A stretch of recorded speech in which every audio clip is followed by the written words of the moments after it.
Hello YouTube, Sidekick here with another It's Not You, It's Me, the Mission Editor tutorial video series. Took a little break last week to take a look at clouds. Today we're just going to jump right back into the mission that we've been working on.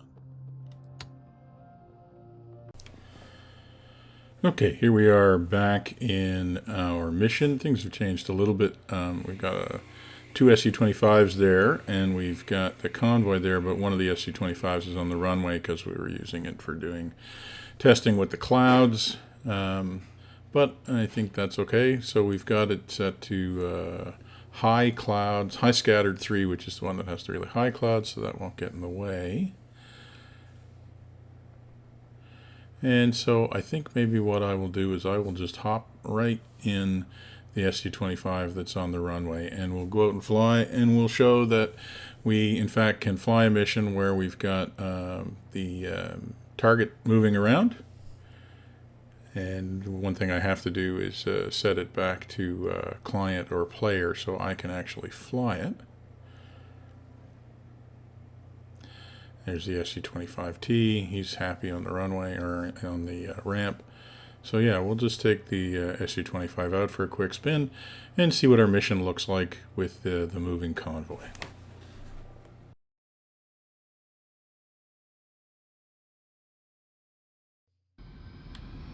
Okay, here we are on SU-25, getting strapped in on the runway. Just a few things to do. We got our flaps down, our trim back, and I think we're just about ready to go fly this mission.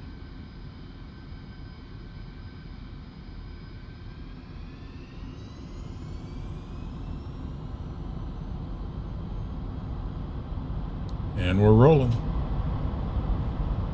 And in classic SU-25 style, we gotta make sure we keep pointed down the runway with very easy movements of the rudder.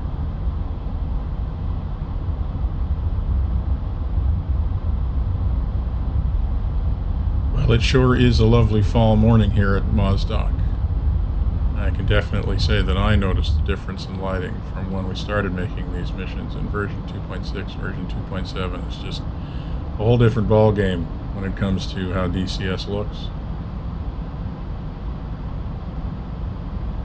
Alright, so we're off the runway, flaps are up, gear is up. Getting ourselves fenced in here, so hopefully this won't take too long. We'll just head on over to the left there, and we should find a convoy that is moving along the road if everything is working properly. And, well, I guess, we'll just have to drop a couple of bombs on it just because. But basically the objective here is to make sure that the mission worked the way we designed it, and that we have a moving convoy, and that we can actually intercept it on the road. We just need to come around. I just need to remember where to look for the convoy. And I think it's that, I think it's that sort of checkerboard where there's a light and a dark and a brown that all meet together. Yeah, over there, top left corner. I think that's where the convoy starts. We'll see how far they've got to by the time we get over there.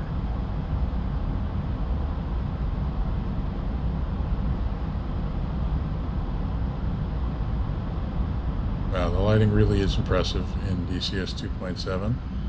When we tested this a few weeks ago, didn't get that same sense of the haze and the depth of the colors, and I don't know, just this really does look like a beautiful fall morning. I could fly around and just look at the sights, but I'm not going to. I'm going to find myself a convoy. So I think I see the convoy moving there. Not sure if my eyes are playing tricks on me though, but anyways, we should get fully fenced in. Make sure we drop a string of bombs down the length of the convoy when we go in for a run. I'm going to pull sort of parallel to the road and see if we can see that convoy for sure. Okay, there they are, just coming the border between the dark field and the next light one. Yeah, I can definitely see the shadows now, so I'm going to pull parallel. They're going north, so let's fly around to the south and we'll come up behind them. We'll just head this direction a little bit. Keep watching over there. So, the mission editor works. We told the convoy we wanted it to drive down the road, and that is what it's doing.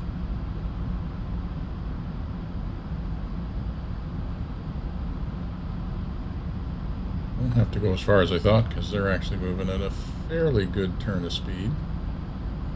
Just a little bit of dust coming up from the vehicles occasionally. Okay, so we'll start to swing in around behind them here. Not going to do anything more than just drop the bombs just because we're here and the convoy's there and we've got the bombs, so why not? But I think we've basically proved that the basic outline of the mission works the way we wanted it to.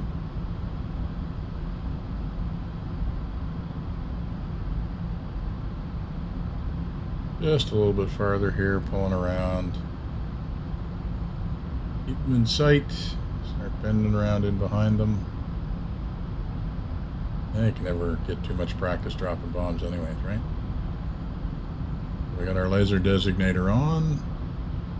Around behind the convoy here. Just a little bit further. And right about there, I think we can roll in.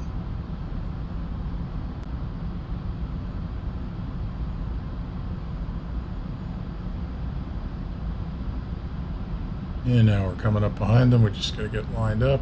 We got our laser on. We just need to wait for our light. Flip her up to the target. There it is. And there they go. All right, let's just pull out here.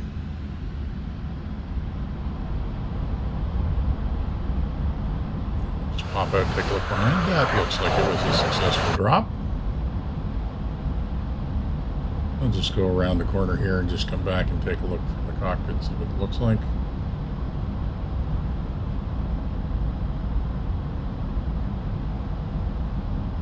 The reflections on the inside of the cockpit are certainly impressive. Anyways, there are the remains of the convoy.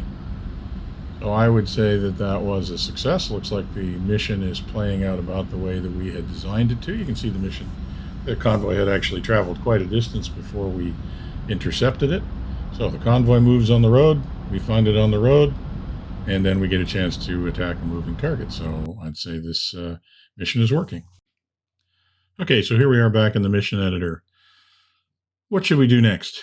Well, I think maybe it's time to talk about triggers. Okay, I'll let the shiver run through your body for a minute. While you're getting girding your loins for this next battle, I'm just going to make a quick change here. I'm going to move our Su-25 back to taking off from the ramp. And we'll want to pick the right ramp spot. And this just means that he'll start cold, so we won't have to, if we go sit in that cockpit, we won't have to worry about the plane doing anything while we're checking to see how things go. That's all. The only reason I want him back there. So let's talk about triggers. Triggers are basically, how do you describe triggers in ways that won't be off-putting? I find that the trigger system is a little bit like a coding or scripting language. Now, maybe that won't help some of you who have no experience with coding. For those of you that do, though, I think it helps to look at it that way. It's a lot less intimidating than it looks when you open this panel and find these 3 panels and you start clicking on buttons and you get long lists of things. But the important thing to notice is that essentially triggers are a way of saying when one thing happens, do another thing. And that's why it's called a trigger. But it can be a very simple. It doesn't have to be very complicated. And because I'm going to treat this like a programming language, let's do an introduction that is sort of the standard introduction to any programming language. Let's see if we can get the system to print "Hello World" on the screen. So the first thing you'll notice is that you got a bunch of different types of triggers. I'm only going to worry about the one that's called once at this point. We may get into some of the others at some point, but honestly, I hardly ever use them, although some people do use them a lot. And similarly, there's all sorts of different events that you can tie these to. Sometimes that's useful, but the vast majority of the triggers you'll probably use are no event triggers. So I'm going to leave it at no event. And then the last thing, it is useful to actually give your triggers a name. And this is where I think it's helpful to think of triggers as kind of coding language. It's useful to have a descriptive name that helps you understand exactly what's going on, because sometimes you can end up with a significant number of triggers, and it's helpful to kind of structure things a little bit. So if I could type, I'd be dangerous here, and we'll call this hello world. Now, so the first thing you can set is a condition that has to occur before your trigger occurs, but you don't need one. And you can see there's a long list of them. Again, you won't necessarily use all of those ever, but they do come in handy. We'll eventually get to talking about a lot of them. But for this one, we're not going to use an event trigger, and we're going to select an action. Now, again, long list of actions. Some of them have some very strange names. Let's not worry about all of that. We'll pick one called message to all, which means that this will send a message to every player in the game, blue, red, or neutral. And we're just going to have the computer, or have DCS say hello world to us as soon as we sit down in the cockpit of the aircraft.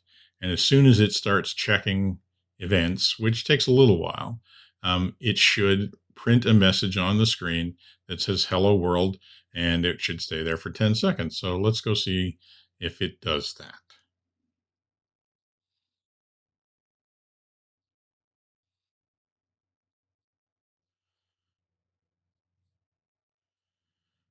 All right, so we have to select, I want to set like the SU-25 so the aircraft isn't doing anything. And here we are. And it says hello world. It worked. Congratulations, you have written your first trigger. And hopefully it wasn't all that bad. Okay, let's hop back in the mission editor and keep learning a little bit more about triggers.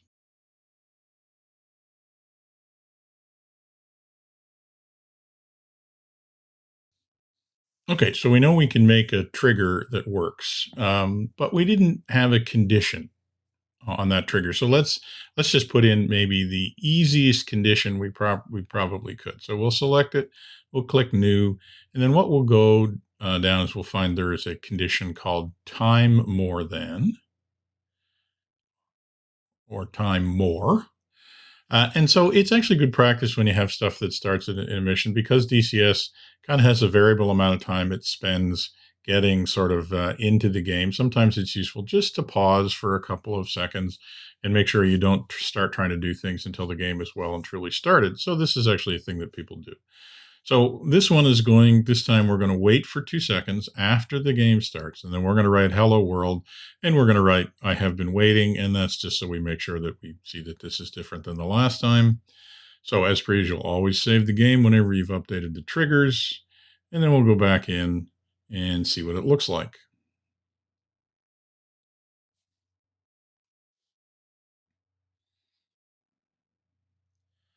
Make sure we pick our SU-25.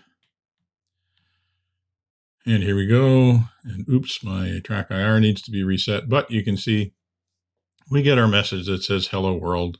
I've been waiting. And you'll also notice it doesn't last quite as long, because I actually, while I was talking there, I did change the parameter to have it display for only 5 seconds. Okay, we're making progress. We're writing a little program, and it's working.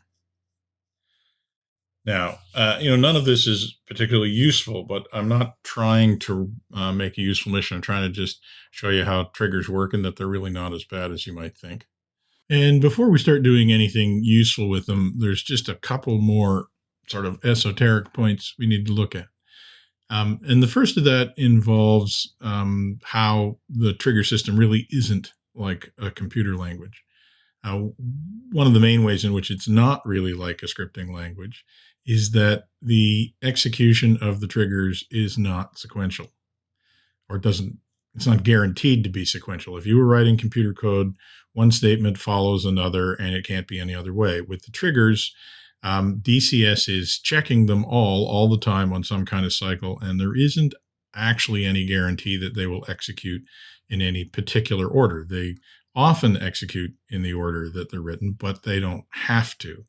So if you're trying to set up triggers so that one event follows another, then you have to work a little bit harder. You can't just write one statement after the other. And one of the mechanisms that DCS uses, or will allow you to use, to make events sequential is to use things called flags. So the next thing that we're going to do is to show how to set up two different triggers and have them occur one after the other to guarantee that they are by using flags. So the simple example we're setting up here is we're going to do two message events, and we're just going to guarantee that the second one happens after the first one. So I've set it up and I've called it Hello World 2. And you'll notice that I cloned the first one, which is a very helpful thing that DCS lets you do. So you don't have to invent these things one by one. So what I'm going to do is I'm going to go to the first trigger and I'm going to add another action. And that action is going to be to turn a flag on, in this case, flag number 1. Now, flags need a little bit of an explanation in DCS. Normally, a flag is kind of a Boolean variable. It's either on or it's off. But flags in DCS can also just be a straight integer variable. They can contain an actual value that can be passed back and forth. And then you can also do things like set timers for when flags turn on and turn off and those sorts of things. So they're a little bit more flexible than just a simple Boolean flag that you might be used to. But that's how we're going to use a flag in this case. So what we have done is told the first message that once it sends its message, it should also set a flag. Flag number 1 in this case. So this time, instead of the condition for the second message being time being certain, more than a certain amount, we're basically, if I can find it here, we're going to set it to, it's there somewhere, I know it is. We're going to set it to, it's down, where is it? Just a sec. There. We're going to set it to flag is true. I think I saw it. Where did I put it? There you go. Flag is true. We're going to click on that and set that to 1. So the second message cannot write on screen until the first message has set the flag to 1. And in this way, we can make sure that these things are sequential.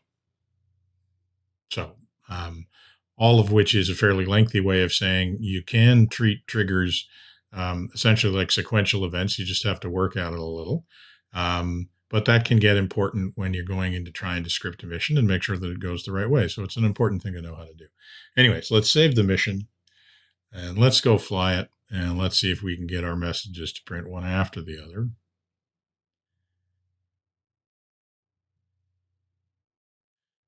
Make sure we get in the SU-25.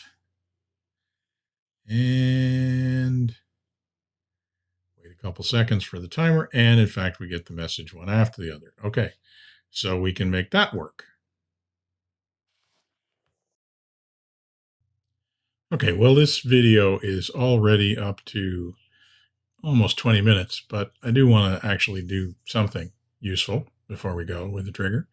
But to do that, I have to introduce one more thing, and that's the concept of the zone in DCS. Zone always used to be circular areas. Now, apparently, in the new version of DCS, you can make them quadrilateral, but I haven't tried that yet. So we're just going to stick with circular zones. You create them with this tool over here on the left. So when you click that, you get a little panel on the right. And when you place it down, now you can see we're in the middle of a very large zone. So the first thing I'm going to do is change the size of the zone. And what I want to do is actually make a zone that's big enough that, let's say our SU-25T moves out onto the taxiway. I want this to be a zone that marks the taxiway so that when the SU-25T enters this zone, we can do something. In this case, we'll probably just send a message, but later on, maybe we'll use it to make sure that, for instance, the convoy is kind of synchronized to the mission start, because we won't let the convoy start until, say, we get onto the taxiway. For now, though, I'm just going to set this SU-25 back to being controlled by the AI. So we're going to sit in our SU-25, and we're going to watch our friend in his SU-25T pull out onto the taxiway. And we're going to get DCS to tell us when he's done that.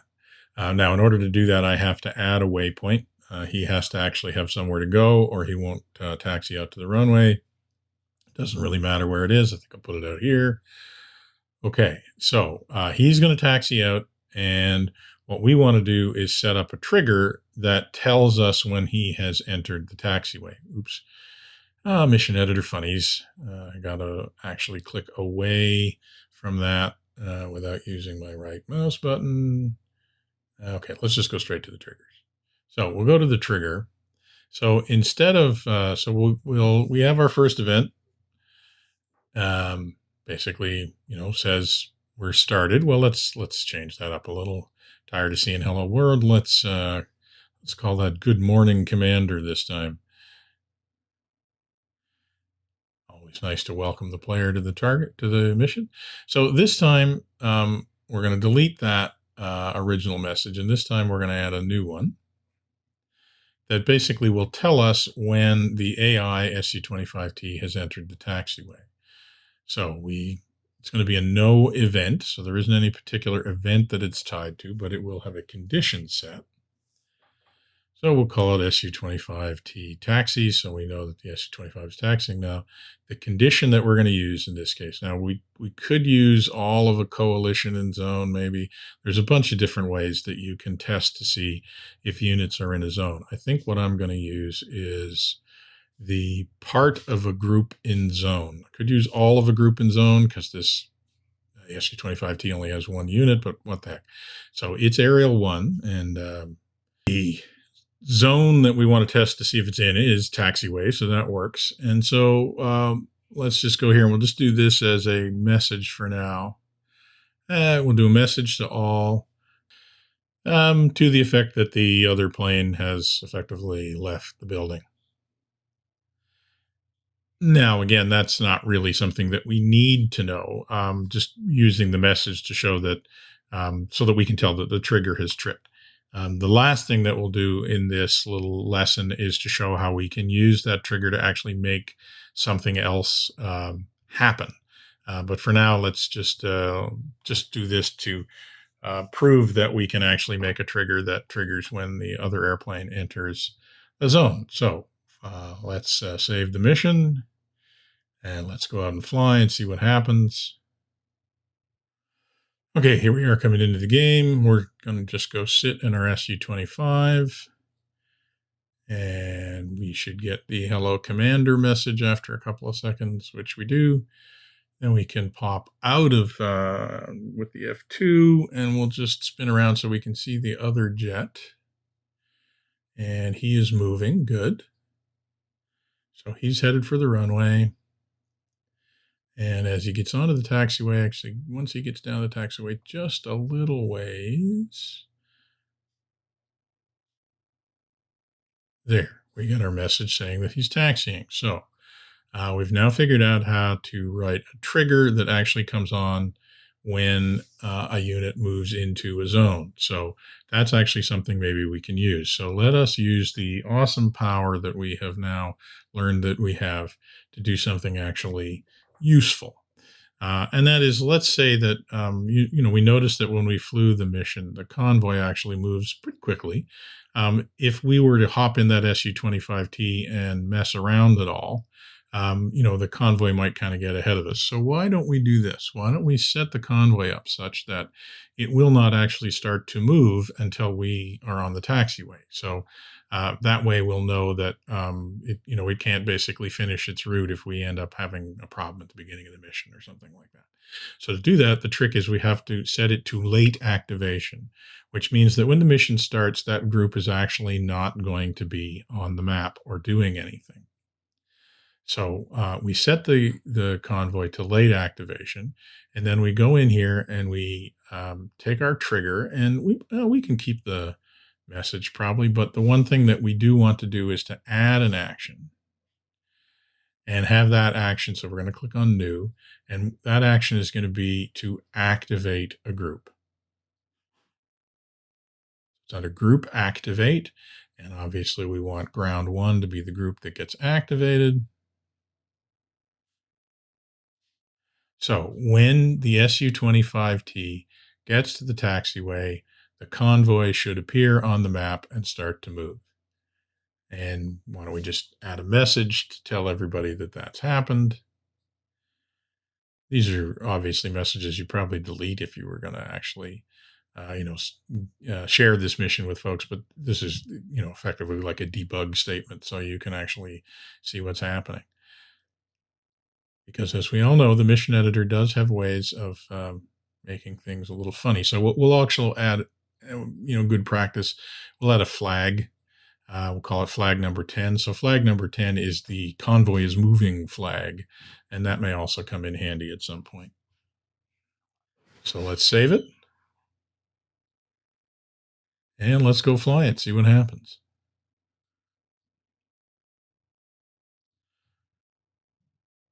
Okay, so this time when we pop into the mission, we're going to want to go right out to F10 and go look at the convoy. Pop in here, get our hello commander, go to F10. Now, the one thing we're going to notice is, the convoy's not there. Not supposed to be there. It's on late activation, remember?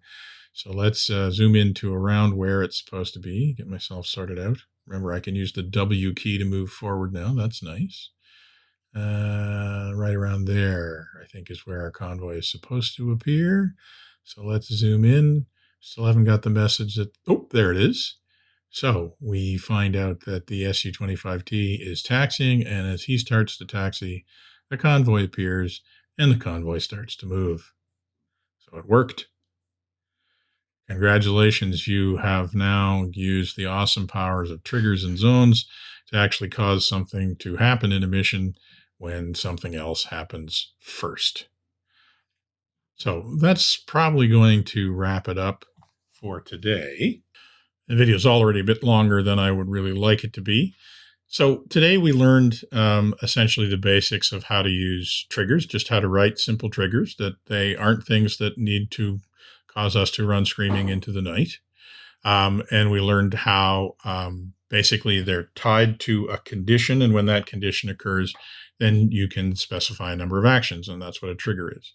And then we also showed through this very basic example how you can have something that happens on one part of the map affect something on another part of the map. And that's essentially the way that we typically use triggers in a mission. There are lots of other things you can do, but that's probably the most basic thing and the thing that people use triggers for most often. So when we pick up this tutorial series next, we'll start looking at some of the other things that you can cause triggers to do, and some of the more sophisticated things that you can use them to do. So that's going to do it for now. As always, if you're enjoying these videos, please do subscribe to the channel and like the videos, and tell your friends. And for now, this is going to be Sidekick, signing off.